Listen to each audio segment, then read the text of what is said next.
Sampai kekuatan mereka setelah menahan kelompok cukup untuk menunda kita, mereka akan mengambil tindakan sampai Permaisuri dan Kaisar Gajah Dewa juga dikejar dan dibunuh. Pada saat itu, kita akan jatuh ke dalam pengepungan Permaisuri yang niat membunuh telah diputuskan, serta pengepungan para kaisar besar yang juga telah memindahkan niat membunuh di bawah pahala yang besar. Dan kali ini, apakah kita masih dapat menculik Fan Fan Star? Yao Yuekong tidak bisa berhenti, dan semua orang terdiam. Terakhir kali mereka bisa melarikan diri, itu karena bantuan 5 pembangkit tenaga Zer, yang setara dengan kekuatan 5 raksasa kaisar. Tidak kali ini. Terakhir kali mereka bisa melarikan diri, Dewa Kaisar Gajah tidak menganggapnya serius pada awalnya. Kali ini, Dewa Kaisar Gajah yang telah menembus jasanya pasti tidak akan. Terakhir kali mereka bisa kabur, itu karena penculikan Fan Fan Star. Kali ini Permaisuri tidak akan pernah melakukan kesalahan yang sama. Bahkan sangat mungkin bahwa saat Permaisuri bertemu, Fan Star akan mengenakan lengan bajunya. Kali ini, mereka dihadapkan dengan Permaisuri yang niat membunuhnya telah diputuskan, serta para kaisar hebat yang menginjak tubuh mereka dengan imbalan hadiah. Yao Yuekong melihat ke depan, dan dia sudah bisa merasakan aura klan Xiawang.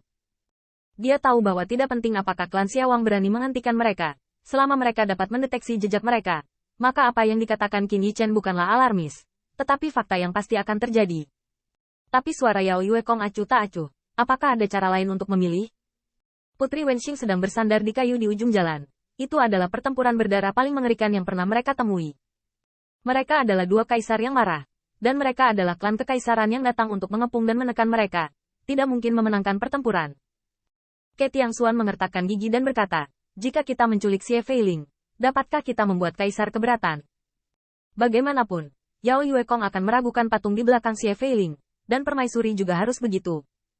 Namun, Yao Yuekong menggelengkan kepalanya dan berkata, dia memiliki kekuatan supernatural yang dianugerahkan oleh keberadaan. Saya bisa membunuhnya, tapi sulit untuk menculiknya. Selain itu, Permaisuri mungkin tidak cemburu. Lagi pula, kamilah yang menculik Xie Feiling, dan kemarahan dari keberadaan itu juga harus diarahkan pada kita. Bahkan jika Permaisuri tidak terancam dan Xie Feiling dibunuh oleh kita, dia akan marah. Tapi status Permaisuri cukup untuk keberadaan itu untuk menghitung kemarahan kepala klan Kaisar Ke lagi. Yao Yuekong jelas tidak waspada, tapi kata-kata ini membuat Ke Tiangxuan benar-benar putus asa.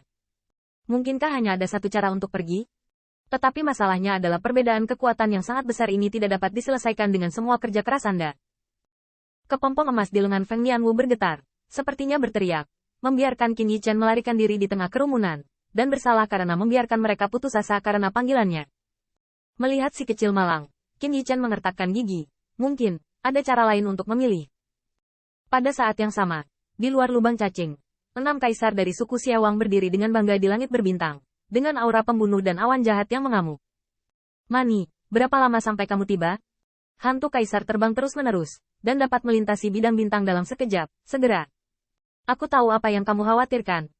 Jika anti pencuri ingin melarikan diri sebelum kedatangan istana ini, selama Anda bisa menghentikan kedatangan istana ini, artefak Kaisar Bihai adalah milik Anda. Tetapi jika Anda kehilangan anti pencuri, maka istana ini akan menganggap bahwa Anda berkolusi dengan anti pencuri dan dengan sengaja melepaskannya. Begitu kata-kata ini keluar, ekspresi dari 5 sosok kuat dari klan Xiawang tidak pasti. Sial, jika Kaisar klan Xiawang ada di sana, apakah Anda berani berbicara seperti itu? Tetapi dalam sekejap, Xie Feiling menjadi semakin kesal.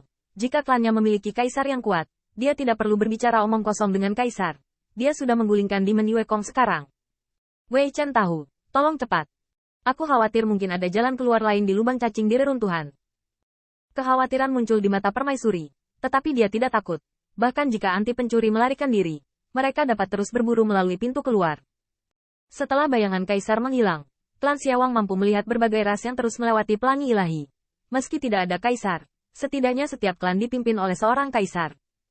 Kekuatan mereka semakin kuat dan kuat. Dapat dikatakan bahwa selain Yao Yuekong, mereka tidak lagi takut dengan kekuatan aliansi klan Kaisar Ke. Pisau pencuri. Jika kamu berani keluar kali ini, itu jalan buntu.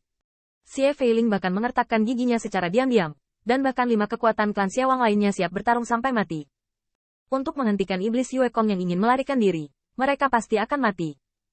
Namun, jika mereka dapat menukar nyawa mereka dengan seorang prajurit kaisar, tidak rugi. Terutama memikirkan Ke Tiangxuan dan kerumunan pasti akan mengubur mereka, dan hanya beberapa kata dari Yao Yuekong yang memeras mereka 6 harta penghinaan. Niat membunuh tanpa batas muncul di murid iblis yang kuat dari klan Xiawang, bahkan lebih tegas. Feiling, jika anti pencuri keluar dari sini nanti, jangan memprovokasi Yao Yuekong. Biarkan aku datang dan mengingat, selama kamu masih hidup, Permaisuri tidak akan berani bertobat karena menyetujui senjata kekaisaran bihai kami. Sosok Xie Feiling bergetar, dan dia tiba-tiba menjadi tidak mau. Melihat leluhur yang telah melakukan pekerjaan yang baik dengan menukar nyawanya dengan senjata kaisar bihai, Xie Feiling mengepalkan tinjunya. Leluhur, kamu tidak akan mati. Bagaimanapun, kamu bisa menjadi seorang kaisar hanya dalam satu langkah. Demon Yuekong belum sekuat itu. Berjuang untuk menunda waktu, siapa yang tidak? Bahkan berpikir bahwa mereka hanya perlu menunggu sampai Ratu Kaisar. Mereka akan memiliki artefak kekaisaran bihai.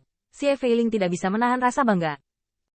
Sangat menarik untuk mengatakan bahwa reruntuhan tempat ini ditemukan karena naga asli, dan pada akhirnya menjadi tempat pemakaman anti pencuri ini.